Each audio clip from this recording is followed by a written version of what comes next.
Hello and welcome to the show. I am Peter Whittle. Now, we have never had a BAFTA winner on the channel so far as I can recall, but I'm pleased to say my guest this week has had, I think, about 5 of them, so we're very honoured.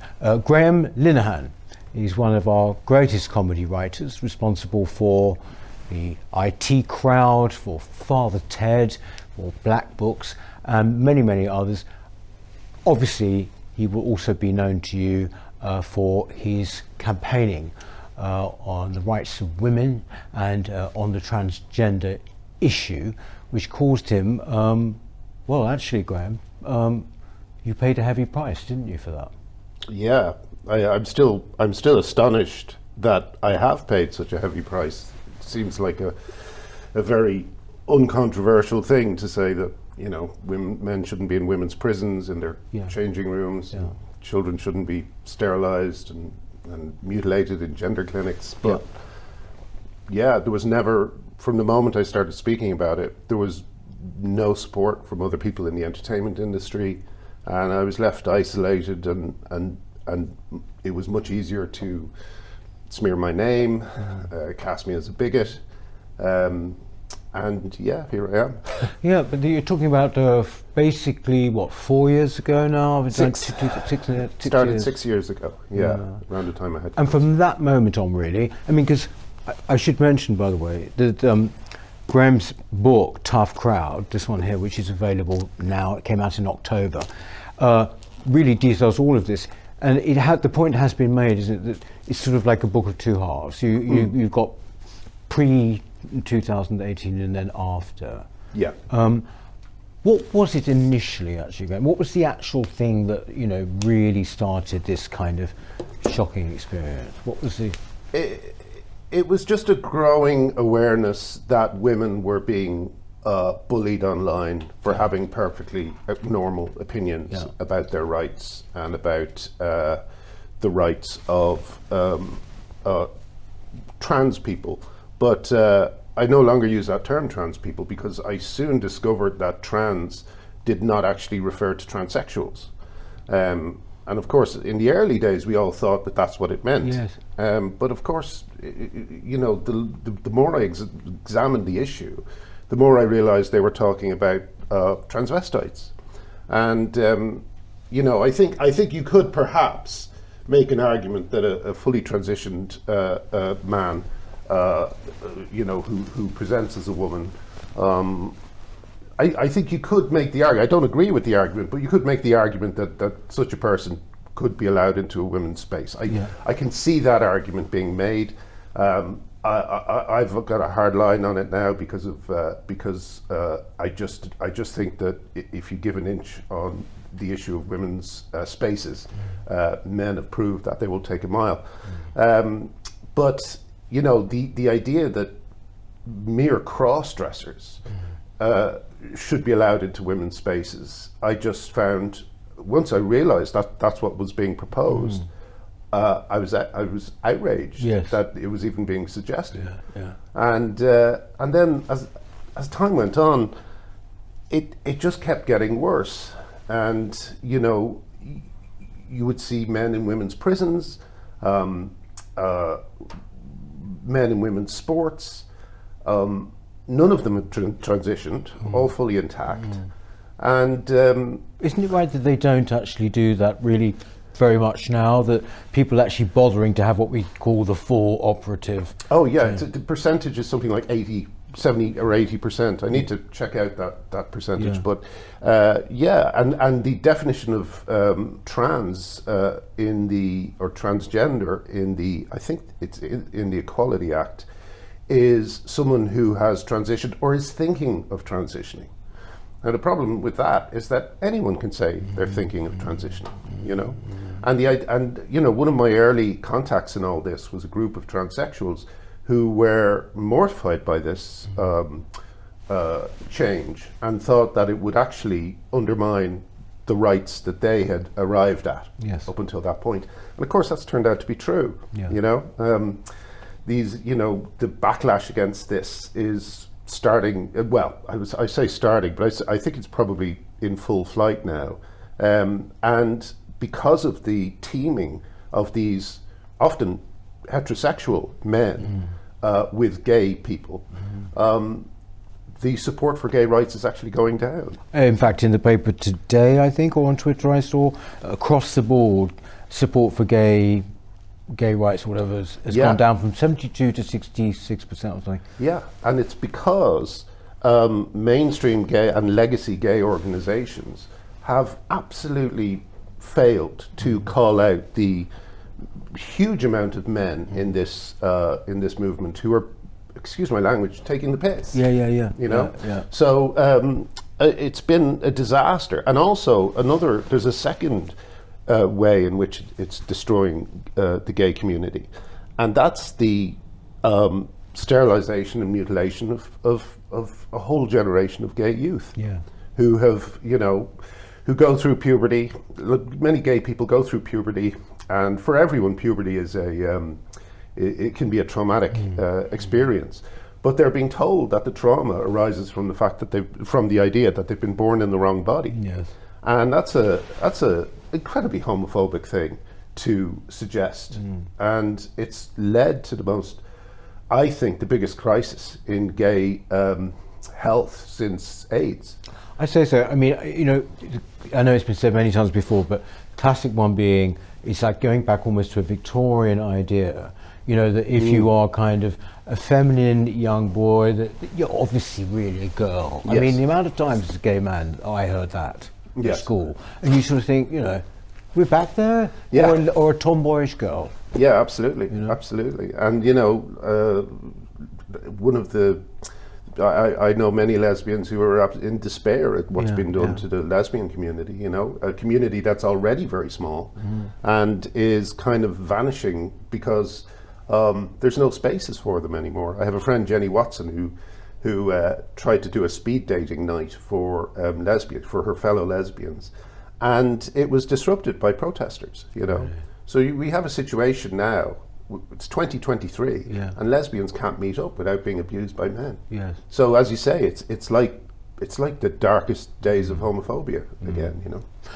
But you sort of alluded to it there, Graham, in the sense that there's a backlash. I just wondered, here we are, we're at the end of the year now with this interview. I mean, do you think things are sort of changing on this front, or not? I sometimes think, things are getting better, the penny's dropping about all of this, and then I sort of think, actually, no, it's not. I know, it's really frustrating. Every day it throws up a new thing, and I wrote this book to explain my feelings on this, and yesterday I opened Twitter to find out that Durham Football Club have been sharing, I think it's Durham, have been their fans are putting stickers around the place showing me being punched and calling me a transphobe. And you really do think, what will it take? If people aren't going to look at someone like Melissa Poulton, I think his name is, who is just a parody of a trans person, like literally just wearing a wig like it fell on him from a tree, and if people see that and don't realise that something is wrong, then I really don't know what it will take. But I do know, and this gives me a lot of hope, I do see a lot of gay people are now, properly, we call it peaked, when you've been peaked by this, which means you kind of, you realise how dangerous, how ridiculous the gender ideology is. And a lot of gay men are seem to be peaking. Yes. And lesbians as well, who see someone like this Melissa Poulton guy and say, well, that's not me. But I'm you not see, the same. no, exactly. But the problem is, you see, it's the, if you like, the gay or lesbian, actually more the gay establishment, i.e. Stonewall. Yes. These people who are pushing this, you see, that's the official line. It doesn't help, like, for example, we've had this recent thing, I think you've mentioned it on Twitter, there's a Green candidate standing, there's a guy in a wig. That's the one I'm talking about, Melissa. Oh, it's Melissa, sorry, yes, I didn't realise. realise. Yes. And then you sort of think, wait a minute, the most important thing for me about that was that the BBC talking about it talked about her, Yes. in the headline. Yes. And you think, actually, so what are you trying to do here? I mean, you know, what is going on? A journalist writing that headline must actually be either putting blinkers on, you can't seriously believe this. Sometimes, well, there's two things going on. The first is that ipso, the press standards is corrupted by this movement, and they actually dictate that you need to use preferred pronouns. And the second is, within the BBC, you've got, I think they're called BBC Pride, which is like a kind of a group that ensures that no news of this gets out. I mean, Kemi Badenoch stood up last week and completely turned the debate into a mainstream issue. Yeah. She nailed exactly what the problems are, and the BBC didn't report on it at all. You know, so there's a deliberate attempt to keep people in the dark over what is actually going on. And the thing about it is, like, again, it's like you say, you think we're getting further, but I still find it extraordinary that the BBC is prepared to lie. Like, why has no one at the BBC gone to Ipso and complained about having to call this ridiculous man a woman? You know? And it's because everyone's scared. Everyone's scared of their colleagues. Because everyone is now a Stasi agent. Everyone is now able to report on anyone else for any kind of thought they have that might get them into trouble. You know? Before 2018, did you see any of this coming? I didn't. No. The only little signs I had was I remember thinking Julie Bindel was a horrible person. Right. I remember thinking, oh, she must have done something really terrible because everyone hates her. You know. And the truth is that Julie saw it coming 15 years before everybody else. And you know, and then there were other things happening. Like it's only subsequent, you know, to my being peaked, that I realized that someone, for instance, like Jordan Peterson, like that was his original sin. The reason why he's called far right is because he said he wouldn't use preferred pronouns. He wouldn't be compelled to, wasn't that right? It was a law. It was a law. It was a law coming in, and he was surrounded by a bunch of students who were moaning, moaning in agony when he said he wouldn't use preferred pronouns, and now I see that it was there for much longer than I realized. But because I was, you know, I would have called myself left wing. I just didn't notice it, you know, and that's kind of what another way this movement works. Everything that happens quite quietly and under the surface. You notice a lot of the time, like for instance, I'll give you a good example. Mermaids used to use the phrase "born in the wrong body." It was all over their literature and their website and everything. And as soon as this became widely known, they issued a statement saying, of course no child is born in the wrong body. And all these organizations are the same. They do nasty, evil stuff, and as soon as they're caught, they pretend they're not doing it. Yes. You know? Yeah. So, I don't know how I got there, but... Well, no, it's interesting. This born in the wrong body thing is kind of quite weird in a way, because it sort of presupposes, like, is there a kind of gendered soul that exists before? That floats around. Yes, exactly, that somehow is alighted on the wrong body. Obviously, the effect of your views on your career has been pretty devastating, hasn't it? Quite specifically, you know, there was a show, it was a musical, I believe, for Father Ted. Yes. You were sort of, you know, it was a bit of a retirement plan, from what I can understand. It was ready to go. The songs were written. We had performed it many times for Sonia Friedman, who's one of the biggest producers in the West End. We even had dance routines. It was all over Barda shouting. If COVID hadn't happened, it would be on now, because they wouldn't have had time to watch me have my reputation destroyed and then decide to destroy it further. It was my pension, and it was basically stolen by Hat-Trick Productions and Jimmy Mulville. You know, it's I still don't really know how to address that. I'm hoping I have some legal options, but I don't know. It's just a terrible thing, and it's all for the benefit of, you know, every business, and Hat-Trick is exactly the same, has a few lunatics within the company who are basically someone like Jimmy Mulville is terrified of, you know, and they'd rather please these people than support their artists, you know. Yeah. I mean, this is a big question maybe, but what do you think motivates these people? What is behind it? I've got my view of what's behind it, but what do you think it is?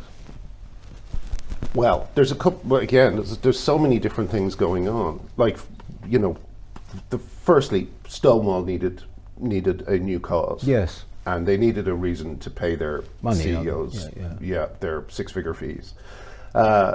The second reason is that we've had a few generations now that have grown up in relative comfort and prosperity.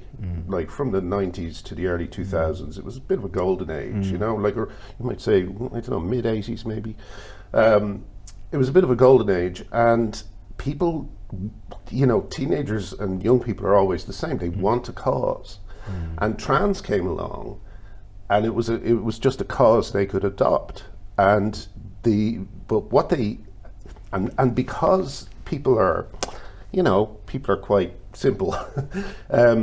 They simply took the gay movement and they kind of transposed it on the trans movement, and feel that it's the same. They feel that they're fighting for an oppressed group, and it's been this kind of idea of what trans means has been supported and encouraged by, as you say, like establishment gay organizations. So yeah, I think, and also there's other things going on. Like, I think, for instance, the Tavistock whistleblowers said that parents would bring their children in because they were clearly homophobic, and they wanted to fix the children. Yeah. And that's, like, you know, one of the mistakes that people made, again because of these years of prosperity and comfort we've had, is thinking that homophobia disappeared. And it didn't. It just gets driven underground and it turns into something else. And at the moment, it's turned into an absolute epidemic of, as Kemi Badenoch said, of gay kids thinking they're the opposite sex. Apparently, one of the centres of transitional surgery is Iran. Oh yes, that's right. But there is a kind of odd logic to it. They're so homophobic that they would prefer, obviously, a trans daughter or whatever, rather than a gay son. But well, I saw a BBC show once that was, I think, in Calcutta, and it said it's got a thriving trans scene. And the reason it had a thriving trans scene is because homosexuality was illegal until a year before the documentary came out. But the thing is, I mean, some of the things you detail in your book, and that I've read as well elsewhere, about what you have faced, you know, in terms of the unbelievable viciousness of the attacks on you. What I don't quite get is why is there this viciousness behind this campaign? What is it about it that brings this out? You know, this. It's simply, well, one thing is that it's a men's rights campaign, right? Above everything else, it's men driving this more than any other group. You know, I think a lot of women are actually the victims of it. You know, if you notice, to be a trans woman, you don't have to have an operation. You just have to wear a wig, like the was it the Lib Dems, Melissa? Is it? Green, I think. Yeah, Green. The Greens, yes. Yeah. Oh, sorry, my mind's just gone blank. What was I? Well, no, I mean, I think we were discussing the viciousness of it. Oh, yes. You know? So it's a men's rights campaign. So men are vicious. Men are aggressive, and they communicate in an aggressive way, especially when they don't have any basis for any of these beliefs. You know, there's no scientific basis. There's no ethical basis, there's no logical basis, there's no basis to it. So when you don't have a basis for an argument, you resort to threats, threats to livelihood, physical threats.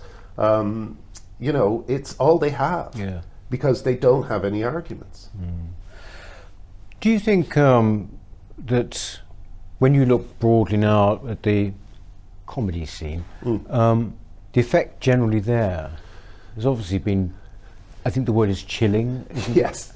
it? You know, Yeah. isn't it? Do you look around and sort of think it's impossible to actually, do you think possible to make really good comedy now as a result? I'm not just talking about the trans, it's a general thing. I mean, maybe I should ask you this first. You describe yourself as being sort of on the left. This, what we're talking about, the thing that's been basically persecuting you, has been broadly supported by the left.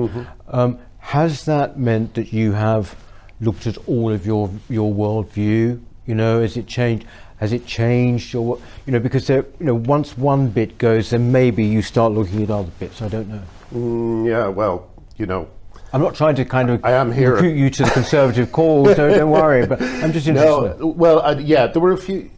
One of the things I tried to do in the book, I'm not sure how successful I was at this, but I was a part of the problem at one point. I was a node in the kind of disinformation network. And I when I came back onto Twitter, I wrote in my bio, I reserve the right to disagree with anything I said before 2018. Because I now simply, if people can lie and say that Eddie Izzard is a woman or someone like that, then who knows what's true? And all the left-wing causes that I supported, I now wonder whether I got the full story. How much of it was simply repeated wisdom that kind of which you see in the trans debate. So yeah, I feel like I've kind of woken up a little bit from a trance. Another thing that I completely went along with was the demonization of conservatives. You know, the idea that they were evil. You know, innately, yes. Yes. And I felt that. I thought that was true. I would look at things like, climate change and think, you know, it's obviously getting hotter. And I do think climate change is happening.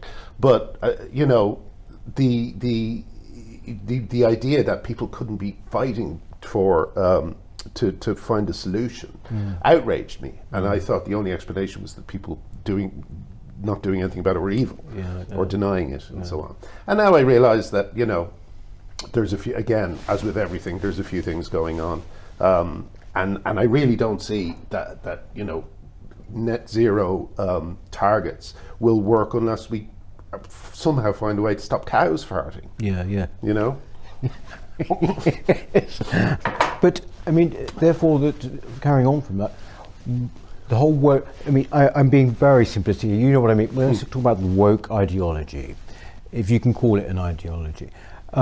Basically now that, you know, constricts surely almost any creative endeavour. Yeah. I mean, actually you've lost a lot of friends, haven't you, in this business? But presumably the friends you had in the business before weren't just comedy writers, they were doing all sorts of things. And now essentially everyone is looking over their shoulder, are they not? Yeah, absolutely. I mean, if you look at something like Have I Got News for You? Yes. Have I Got News for You? Like, I think it's on this week. And I'll almost put a bet on that they won't mention the Lib Dem man in a wig, because they're terrified of the subject. And I do think that if you're doing a satire show and you cannot address what's actually going on in the world, maybe you should call it a day. You know, and I would love to see a show like that removed, and in its place, you know, I don't know. I mean, look at how well Andrew Doyle has been doing on this issue. He's just been covering it in brilliantly. You know. I wonder what the chances of him being on the BBC are, though. I mean, I think the BBC would be crazy not to try and grab him at some point. You know, because he's sympathetic, he's gay, he has a complete handle on this issue, and also he has interviewed nearly every important person in this fight on the feminist side, where the BBC has just pretended they don't exist. So yeah, I think unless there has to be a huge cultural change in all these TV channels, but I don't know how easy that's going to be to achieve. What do you think, I mean, Graham? Looking forward now, you've been through the mill. What is the outlook for you now? I mean, have you sort of really thought, that's it, I'm not going to be writing anymore? I don't mean the book, I mean, comedy writing. No, I don't know. I'm not sure. It is a very uncertain time. I think the next year will be spent just trying to help the book along, maybe do some live shows around the book. Yeah. But in terms of writing a new idea, because I'm still struggling for money, and because it's like there's a few things going on that are very uncertain. I'm being sued again by another trans activist. It's hard to find a place where you can feel comfortable and safe enough to be creative. Impossible, I would have thought. Yeah, it's kind of impossible. Although, having said that, I do a little bit of stand-up, and I do enjoy writing, little observational jokes. They keep me going. But then again, you see even with that, from like you were at Edinburgh, and you had to do it in the street. Yeah, it's bad. Because basically they just cancel your venue, right? Yeah. I mean, it's just extraordinary, and no one from the other side will explain to me what I'm getting wrong, where my analysis is wrong. It's an extraordinary thing to be in my situation. What do you think? JK Rowling. Do you think it's one of the reasons why she still exists and writes or whatever it is simply that she is too powerful? Is that the reason? Yeah, she's because it's very similar to what you say. She's a billionaire. Yeah, it's that simple. I mean, I wish I had waited to become a billionaire before I go into this debate. She's. Although it's interesting though, because they are able to perform a kind of death of a thousand cuts on her. That must be extremely upsetting. And I wrote to Sonia Friedman Productions about this, and I said, you must know what she has been through for believing the exact same things I believe in. Why aren't you vocally supporting her? The way, like, the harassment from the trans lobby is what I call bespoke harassment. So if for me, they just take away my ability to make a living. They hide my books. They put up stickers calling for violence to be used against me. But for JK Rowling, she gets all that, but she also gets her name taken off schools, Harry Potter events shut down, and it's really like punishing. And she doesn't get exactly punished through this, but they're punishing the children through her, which must be very upsetting. Yes. Also, there was that awful. I know you mentioned it actually in the book, where the actors from her films, really, I mean, it was sick-making. The way they went, basically distanced themselves from her. The way they did it without any, like they rushed to do it. They rushed to do it. And she's a woman who has experienced domestic violence. And they still turned her in to the authorities, the new authority, to the mob. Turned her over to the mob. I have particular contempt for people like that. But it's wrapping up really now, Graham. But, by the way, you mentioned there about your book being hidden. I went to Waterston's in Windsor to get this. It was about 10 days ago, and it's a new book, right? And yet they had to find it. They had to get those ladders out, and then above the actual bookcase there is a kind of closet where they have the copies, and it was somewhere near the back. Yeah. And I just thought, I don't want to kind of, be kind of, too hyperbolic about it or anything, but come on, I mean, it's a new book, and by, someone who's obviously very well known to their customers. It's extraordinary. But Yeah, it's never the problem. The public aren't the problem. The public know this is nonsense. Yeah. The problem is the gatekeepers. Yeah. The bookshop activists, the activists in Hat-Trick, the activists in the theatre world. I mentioned in the book, there was a production of Stephen Sondheim's Into the Woods by Terry Gilliam. Oh yes, the old Vic. Yes, the genius behind the Monty Python cartoons, the interstitial cartoons. Can you imagine how good that would have been? Yeah. And as I put it, the popcorn sellers in the old Vic managed to get it taken out, and it ran in Bath to a much smaller audience, I would imagine. Yeah. And yeah, that's how they treated one of the most important figures in British comedy in the last 40 years, And you're talking about often numerically tiny group of people. Yeah. Who just somehow manage to frighten the others, don't they? Yeah. People don't understand the issue. A lot of people, I would imagine, still think that we're talking about transsexuals. Yeah. And people, the BBC and all these different news outlets, certainly every supposedly progressive news outlet like The Guardian and the Metro, are doing everything they can to cover up what's going on. That's the word. It's a cover up. And like I found out yesterday that in America this year there were 50,000 trans surgeries. Really? 50,000. That's 50,000. Now, a lot of them will be double mastectomies, which is bad enough. But a fair amount as well will be, orchiectomies, which will completely sterilize. And these are often young gay men who have just their sexual lives are over.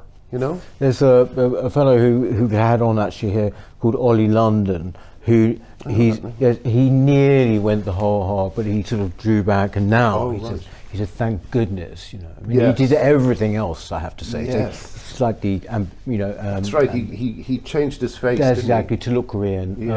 That's a whole different vista of pain. We can go down there if you like, but.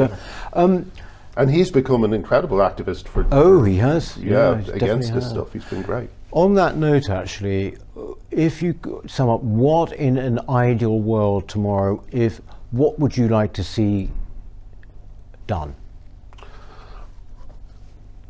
Root and branch, clean up of civil service, the NHS, the education, schools. It has to be just removed. For me, it's like, there was a world war that meant that Nazism was completely discarded as a philosophy that anyone would follow. I'm hoping we don't need a world war to get rid of this, but it has to be treated in the same way.